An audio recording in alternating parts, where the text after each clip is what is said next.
नमस्कार दोस्तों, आप सभी का स्वागत है हमारे YouTube चैनल VCS अकेडमी पर।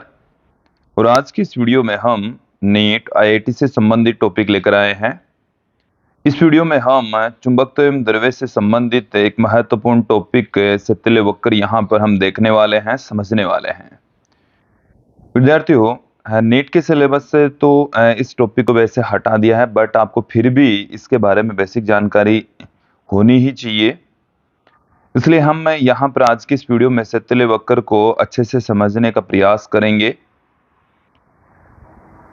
देखिए, इस वीडियो को स्टार्ट करते हैं। सबसे पहले हम बात करेंगे कि सेतल्य वक्र होता क्या है, सेतल्य वक्र हम किसे कहेंगे। तो देखिए, हम एक वक्र खींचेंगे यहाँ पर B और H के बीच में चुंबकीय क्षेत्र की तीव्रता तथा H यहाँ पर चुंबकन क्षेत्र है।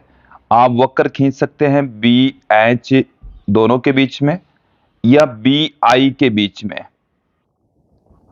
BI वक्र या BH वक्र होता है, उसी को ही हम सेतल्य वक्र कहते हैं। जहां जो ये B है, यह है चुंबकीय क्षेत्र की तीव्रता। तो इन चीजों को क्लियर कर लीजिए, ये है क्या क्या। B यहाँ पर चुंबकीय क्षेत्र है और H यहाँ पर चुंबकन क्षेत्र है, चुंबकन क्षेत्र। और ये जो हम I आपको दिखा रहे हैं, ये जो I है, इसको हम चुंबकन की तीव्रता कहते हैं, चुंबकन की तीव्रता। क्लियर। तो ये तीन राशियां हमारे पास में है।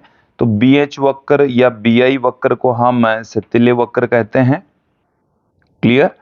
तो देखिए, यहां पर हमारे पास में इसकी डेफिनेशन है कि लोहे चुंबकीय पदार्थ के लिए चुंबकन की तीव्रता या चुंबकीय प्रेरण, देखिए, और चुंबकन क्षेत्र से पीछे रहता है, इस घटना को हम सेतल्यता कहते हैं। और लोह चुंबकीय पदार्थ के लिए BH वक्र को सेतल्य लूप कहा जाता है। यहां पर आप ध्यान दें कि हमारे पास में ये जो वक्र है, इसमें एक तरफ हमने लिया है H, दूसरी तरफ हमने लिया है B। क्लियर। और देखिए, जैसे हमने कोई मैटर ले लिया है हमारे पास में, ये कोई चुंबकीय पदार्थ है। यहां से आप ध्यान देंगे कि हमने लिया है यहां पर एक चुंबकीय पदार्थ। ये जैसे हमने यहां पर ये कोई चुंबकीय पदार्थ ले लिया है और इसमें हमारे पास में बहुत सारे डोमेन मौजूद हैं। लोहा चुंबकीय पदार्थ है तो इसमें बहुत सारे डोमेन होंगे। हमने H इस डायरेक्शन में अप्लाई किया है, तो इसमें जो डोमेन है वो धीरे धीरे H की डायरेक्शन में क्रिएट होते जाएंगे। तो आप H का मान जैसे जैसे बढ़ेगा, उसी हिसाब से इसमें डोमेन एक दिशा में क्रिएट होते जाएंगे, B का मान भी उसी डायरेक्शन में बढ़ता जाएगा। इस कारण से आप देखेंगे कि हमारे को A से O से A से B तक का वक्र प्राप्त होता है।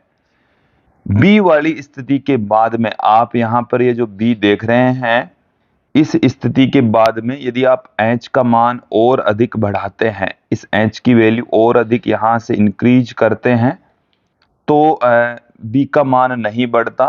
इस बिंदु B को हम चुंबकीय संतृप्ति कहते हैं, चुंबकीय संतृप्ति इसको कहा जाता है कि इसके ऊपर जो चुंबकन किसी पदार्थ का होना था उतना हो चुका है, उससे ज्यादा नहीं हो सकता। अब हम क्या कर रहे हैं, H का मान यहां से वापस कम कर रहे हैं। धीरे धीरे हम H की वैल्यू वापस कम कर रहे हैं। तो धीरे धीरे H की वैल्यू जब कम होगी, तो यहां से आप ध्यान देंगे कि जो B का मान है वो भी कम होगा। हम यहां से विद्यार्थियों H का मान कम कर रहे हैं, तो B का मान भी क्या होता जाता है, कम होता जाता है। पर यहां एक चीज क्लियर कर लीजिए कि जिस तरीके से वक्र बढ़ा था उस तरीके से घटता नहीं है। H का मान तो तेजी से कम होता है, लेकिन B का मान तेजी से कम नहीं होता। H का मान कम होते होते आपने कर दिया इसको 0 के इक्वल। कितना कर दिया, जीरो के इक्वल कर दिया। लेकिन इस मैटर के अंदर अब भी कुछ चुंबकीय क्षेत्र शेष रह जाता है, इसको हम अवशेष चुंबकत्व कहते हैं। ये जो ए से लेकर सी तक का जो चुंबकीय क्षेत्र बच गया है, इसको हम कहते हैं अवशेष चुंबकत्व। ए सी को क्या कहा जाता है? अवशेष चुंबकत्व कहा जाता है। देखो इसे हम क्या कहेंगे कि चुंबकन क्षेत्र का मान शून्य कर देने पर भी, एच का मान आपने लगा दिया, एच का मान आपने कर दिया शून्य, एच यहां से कितना कर दिया? शून्य कर दिया। तो जितना चुंबकीय क्षेत्र अब शेष रह गया है उसी को ये हम अवशेष चुंबकत्व कहते हैं। अब हम इस एच का मान नेगेटिव डायरेक्शन में, मतलब पहली वाली दिशा से अपोजिट डायरेक्शन में यहां पर अप्लाई करने जा रहे हैं। अब हम एच इस डायरेक्शन में लगाने जा रहे हैं, तो एच इस डायरेक्शन में हम लगाएंगे तो बी का मान कम होता होता जीरो हो जाएगा। बी का मान कम होते होते कितना हो जाएगा? डोमेन फिर से अनियमित रूप से व्यवस्थित हो जाएंगे, बी का मान मैटर के अंदर जीरो हो जाएगा। तो यहां से एच का मान, एक स्थिति ऐसी आएगी कि यहां से एच का मान कम करते करते, मतलब नेगेटिव डायरेक्शन में डी तक ले आए, तो बी का मान क्या हो गया? शून्य हो गया। तो इस ए से लेकर डी तक को हम कहते हैं निग्रह क्षेत्र। ए से लेकर डी तक को हम कहते हैं निग्रह क्षेत्र। क्लियर? अब हम एच का मान और अधिक बढ़ाते हैं तो बी का मान फिर से तेजी से बढ़ता है। डोमेन है वो चुंबकन क्षेत्र की दिशा में व्यवस्थित हो जाते हैं, तत्पश्चात उसी डायरेक्शन में ही चुंबकीय क्षेत्र क्रिएट हो जाता है। और उस स्थिति के अंदर आप एच का मान नेगेटिव डायरेक्शन में बढ़ाते बढ़ाते अधिकतम कर देते हैं तो चुंबकीय क्षेत्र का मान भी अधिकतम हो जाता है। क्लियर? तो फिर से एक बार हमें वही स्थिति प्राप्त होती है जो बिंदु बी पर प्राप्त हुई थी, अर्थात अब हम नेगेटिव डायरेक्शन में एच का मान और अधिक बढ़ाने पर देखिए बी का मान भी नेगेटिव डायरेक्शन में बढ़ता है, और ये ऋणात्मक भी है, ये ऋणात्मक एच है। ओके, चुंबकीय क्षेत्र का मान अब फिर से नहीं बढ़ता, तो इसको हम फिर से चुंबकीय संतृप्त अवस्था कहेंगे। और चुंबकीय संतृप्ति हमें बी पर प्राप्त हुई थी, एक बार ई पर भी प्राप्त हो रही है, तो ई और बी दोनों ही स्थितियों को हम चुंबकीय संतृप्त अवस्था कहेंगे। क्लियर? अब हम फिर से जो ऋणात्मक एच है इसको फिर से जीरो की ओर ले जाते हैं। जीरो की ओर ले जाएंगे, इसका मतलब इसकी वैल्यू जो अपोजिट डायरेक्शन में हमने बढ़ाई थी इसको धीरे धीरे कम करेंगे। तो देखिए कम तो होती है लेकिन उस हिसाब से कम नहीं होती, बी का मान जीरो नहीं होता, फिर भी कुछ न कुछ शेष रह जाता है। देखो वक्र ई से एफ की ओर चलता है, ई से एफ की ओर चलता है, यहां से ए से लेकर एफ तक का चुंबकीय क्षेत्र शेष रह जाता है, ए से एफ तक का चुंबकीय क्षेत्र शेष रह जाता है। क्लियर? तो इस चुंबकीय क्षेत्र को हम अवशेष चुंबकत्व कहते हैं। ए एफ, तो पहले ए सी आया था, अब आया है ए एफ, तो ए एफ और ए सी दोनों ही अवशेष चुंबकत्व कहलाते हैं कि चुंबकन क्षेत्र का मान शून्य कर देने पर भी जो चुंबकीय क्षेत्र मैटर के अंदर, पदार्थ के अंदर शेष रह जाता है उसको हम अवशेष चुंबकत्व कहते हैं।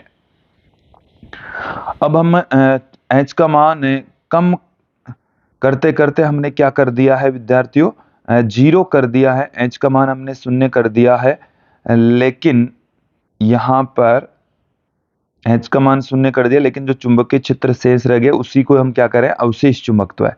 अब वापस हम एच का मान है जो शुरुआत में हमने जिधर बढ़ाया था उसी डायरेक्शन में हम फिर से बढ़ाने लग जाते हैं।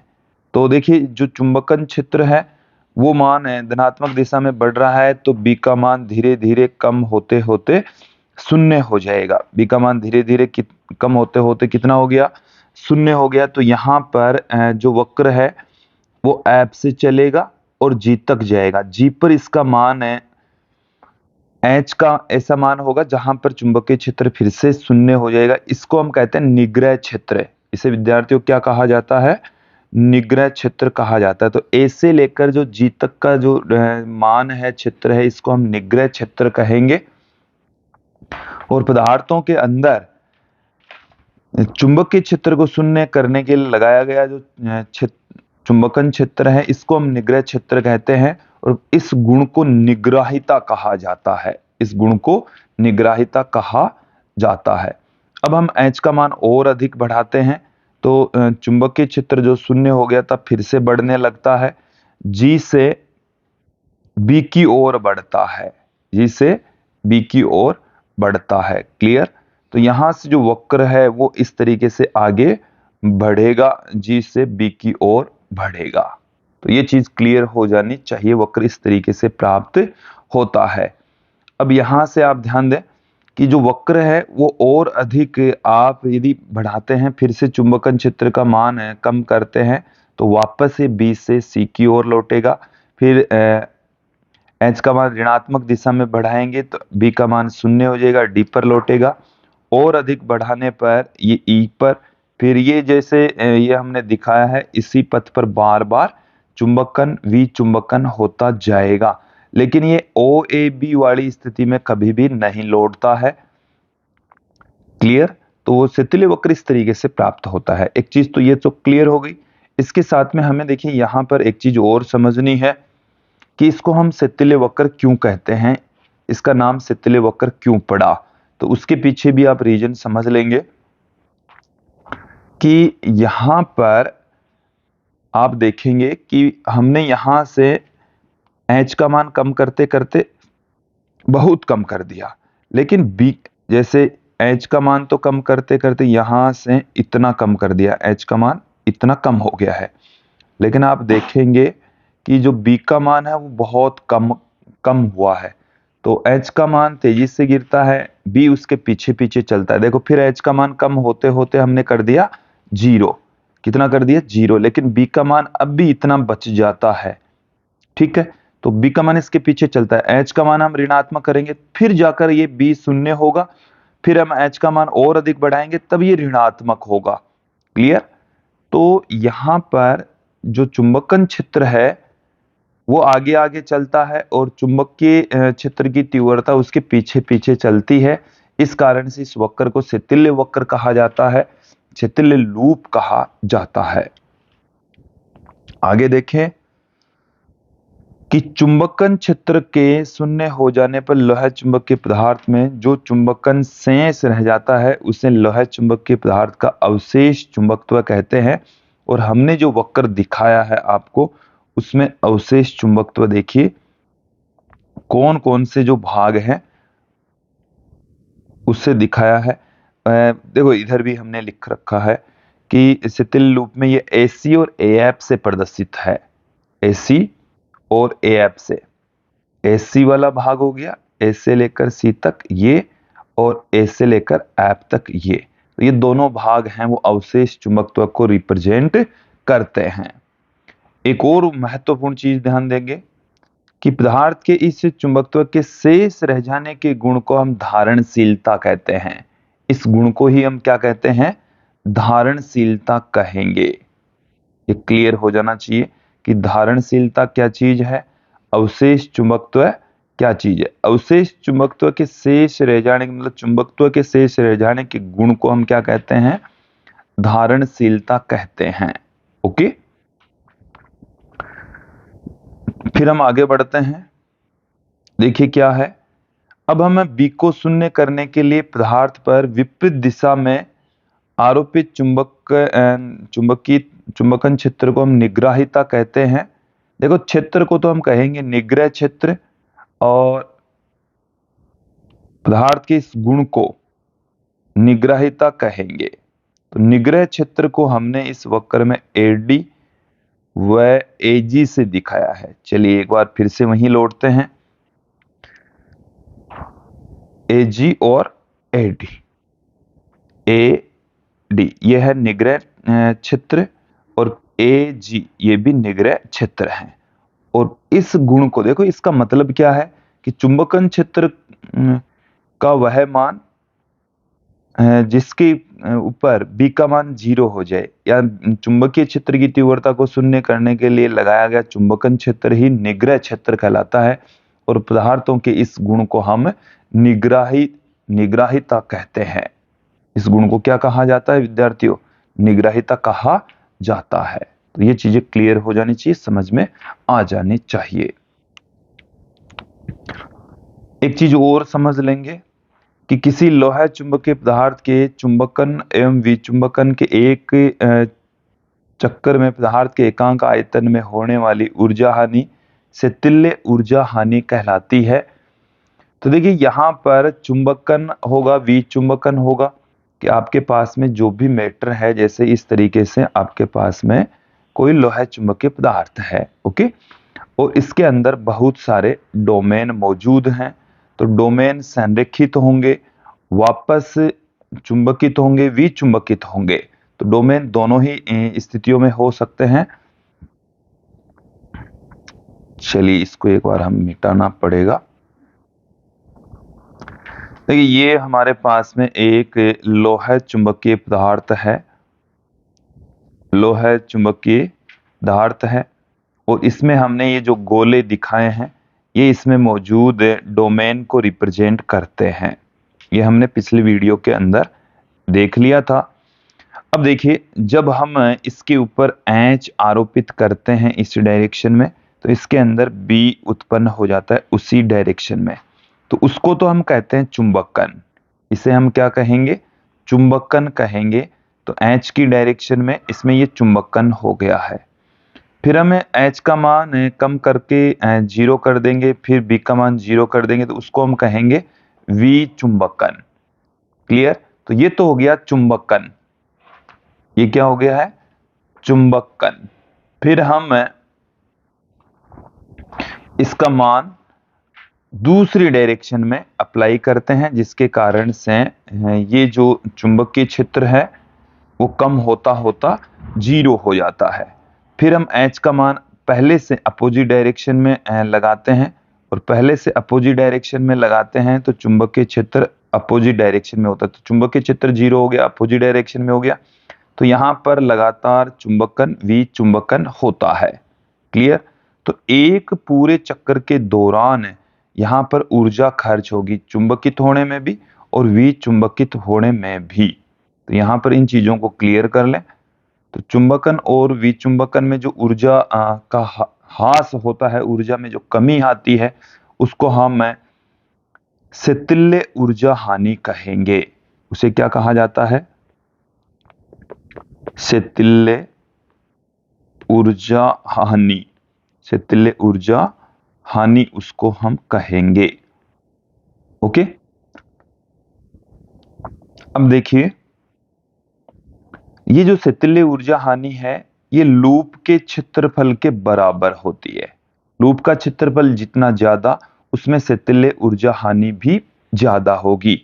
जैसे मैं आपके सामने रख देता हूं, ये हमारे पास में, जैसे मैं एक डायग्राम के जरिए आपको समझा देता हूं। मैं यहां पर एक तरफ तो लेकर चल रहा हूं बी, एक तरफ लेकर चल रहा हूं एच, और यहां पर मैं एक वक्र आपके सामने रख देता हूं। जैसे ये हमने एक शिथिल्य वक्र खींचा, तो हमारे को इस तरीके का शिथिल्य वक्र प्राप्त हुआ। ठीक है, एक और शिथिल्य वक्र मैं आपके सामने रख देता हूं। एक दूसरा वाला जो शिथिल्य वक्र है वो मैंने इस तरीके से खींचा है, और यहां पर आप देख रहे हैं जो ब्लू वाला का क्षेत्रफल है वो A2, और जो बैंगनी वाला है इसका क्षेत्रफल है A1। तो इसमें शिथिल्य ऊर्जा हानि A2 की ज्यादा होगी, A1 की कम होगी। जिसका क्षेत्रफल अधिक होगा उसमें ऊर्जा हानि भी अधिक होगी विद्यार्थियों। क्लियर? तो यही है।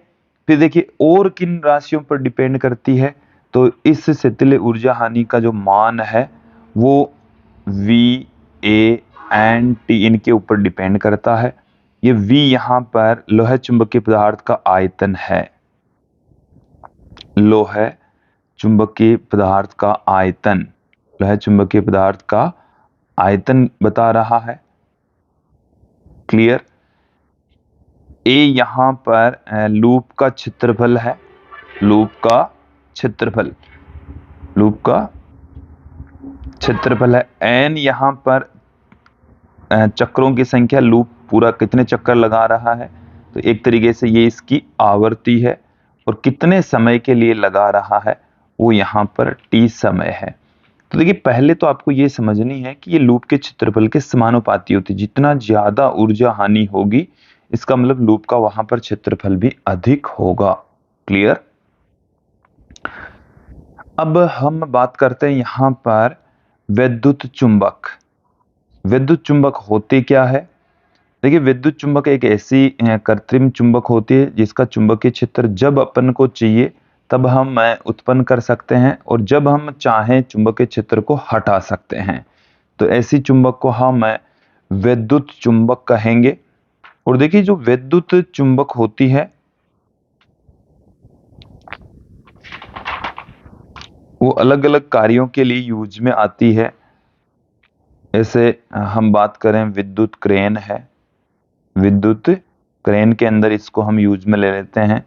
इसके अलावा विद्युत घंटी है, विद्युत घंटी है। तो आदि चीजों के अंदर विद्युत जो चुंबक है वो काम में आती है। ठीक है, तो अब देखिए विद्युत चुंबक बनाने के लिए हमें किस टाइप का मैटर यूज में लेना चाहिए। तो देखिए विद्युत चुंबक बनाने के लिए पदार्थ में निम्न निग्राहिता, निग्राहिता बहुत कम होनी चाहिए, एवं निम्न धारणशीलता, धारणशीलता भी क्या होनी चाहिए? निम्न होनी चाहिए। यहां पर आप ध्यान देंगे निम्न निग्राहिता, निम्न निग्राहिता, निग्रह क्षेत्र बहुत कम होना चाहिए। इसका मतलब उसमें चुंबकीय क्षेत्र आसानी से समाप्त हो जाना चाहिए। निम्न धारणशीलता, निम्न धारणशीलता होनी चाहिए। क्लियर? इसके अलावा देखिए यहां पर इसके बीएच वक्र का क्षेत्रफल भी कम होता है, जिसके कारण प्रत्येक चक्कर में ऊर्जा हानि भी कम होती है। क्लियर? और देखो विद्युत चुंबक बनाने के लिए और ट्रांसफार्मर बनाने के लिए उनकी जो क्रोड है वो नरम लोहे की बनाई जाती है विद्यार्थियों। अब यहां पर हम देखेंगे कि स्थायी चुंबक किस तरीके से निर्मित होता है। अब यहां पर हम देखेंगे कि स्थायी चुंबक किस तरीके से निर्मित होते हैं, उनमें कौन से पदार्थों का प्रयोग किया जाता है। तो देखिए स्थायी चुंबक किसे कहेंगे? जिनमें चुंबकीय क्षेत्र लंबे समय तक मौजूद रहे तो उन चुंबकों को हम स्थायी चुंबक कहेंगे। और उनको बनाने के लिए प्रयुक्त जो पदार्थ है उसकी निग्राहिता और धारणशीलता उच्च होनी चाहिए। तो देखिए स्थायी चुंबक बनाने के लिए प्रयुक्त पदार्थ की धारणशीलता उच्च होनी चाहिए। तो उच्च धारणशीलता वाला पदार्थ हमारे को यूज में लेना चाहिए। इसके साथ में उच्च निग्राहिता वाला पदार्थ होना चाहिए। निग्राहिता भी उच्च होनी चाहिए, धारणशीलता भी उच्च होनी चाहिए। इसके अलावा जो चुंबकशीलता होती है इनकी वो भी उच्च होनी चाहिए। तो यहाँ पर तीनों चीजें हैं, यदि उच्च होगी तो उससे हम स्थायी चुंबक बना सकते हैं। और स्थायी चुंबक बनाने के लिए हम एल्यूमिनियम, निकल, कोबाल्ट की जो मिश्र धातु है जिसको हम एल्निको कहते हैं, एल्निको का प्रयोग करते हैं। इसके अंदर आयरन भी मिला होता है। ऐसा तो मैटर हो ही नहीं सकता, ऐसी कोई चुंबक हो नहीं सकती जिसमें लोहा ना मिला हुआ हो। तो इसमें लोहा तो अवश्य ही मौजूद होता है विद्यार्थियों। यहाँ पर एक चीज और समझ लेंगे कि हम और कौन से पदार्थों का प्रयोग कर सकते हैं। यहां पर आप देखें कि स्थायी चुंबक बनाने के लिए हमें उच्च धारणशीलता, उच्च निग्राहिता वाले पदार्थों का प्रयोग करना ही होगा। अब विद्यार्थियों हम यहाँ पर नरम लोहे और स्टील के शिथिल वक्रों की तुलना कर लेते हैं। तो यदि हम नरम लोहे और स्टील के लिए शिथिल वक्र खींचें तो हमें इस तरीके के वक्र प्राप्त होंगे। एक तरफ हमने ले लिया है B, एक तरफ ले लिया है H। तो यदि मैं सबसे पहले कच्चे लोहे की बात करूं तो उसके लिए जो शिथिल वक्र है वो इस तरीके से हमें यहाँ पर प्राप्त होगा। इस वक्र में आप देखेंगे कि धारणशीलता इसकी उच्च होती है जबकि निग्राहिता निम्न होती है। जबकि स्टील का जो वक्र है वो हमें इस तरीके से प्राप्त होता है जिसकी धारणशीलता तो कम होती है। यहाँ पर आप देखेंगे कि इसकी जो धारणशीलता है स्टील के लिए वो तो काफी कम होगी। ये स्टील की धारणशीलता कम है लेकिन निग्राहिता अधिक है। निग्राहिता तो क्या है इसकी अधिक, धारणशीलता कच्चे लोहे की तुलना में कम है। एक यहाँ पर आप देखेंगे कि स्टील का जो वक्र है उसका क्षेत्रफल भी अधिक है। ये वाला जो क्षेत्रफल है वो ज्यादा है। क्लियर? जबकि कच्चे लोहे के लिए जो वक्र खींचा है हमने उसका क्षेत्रफल कम है। तो इसलिए स्टील में ऊर्जा हास भी ज्यादा होता, कच्चे लोहे में ऊर्जा हास भी कम होता है। चलिए यहां पर देख लेते हैं, कच्चे लोहे की धारणशीलता अधिक व स्टील की धारणशीलता कम होती है। ये बिल्कुल स्पष्ट हमने डायग्राम से आप देख सकते हैं, समझ सकते हैं। स्टील की जो धारणशीलता है वो कम होती है जबकि कच्चे लोहे की धारणशीलता अधिक होती है। स्टील की निग्राहिता नरम लोहे की तुलना में अधिक होती है। नरम लोहे की निग्राहिता कम जबकि स्टील की निग्राहिता अधिक होती है। क्लियर? फिर देखें, स्टील के शिथिल वक्र का क्षेत्रफल भी कच्चे लोहे की तुलना में अधिक होता है, इसलिए स्टील के लिए शिथिल ऊर्जा हानि भी नरम लोहे की तुलना में अधिक होगी। तो विद्यार्थियों, ये था आज का हमारा वीडियो जिसमें हमने शिथिल वक्र से संबंधित कुछ महत्वपूर्ण बातें समझी, जानी। आज की इस वीडियो में इतना ही। नेक्स्ट वीडियो में फिर मिलेंगे। धन्यवाद दोस्तों।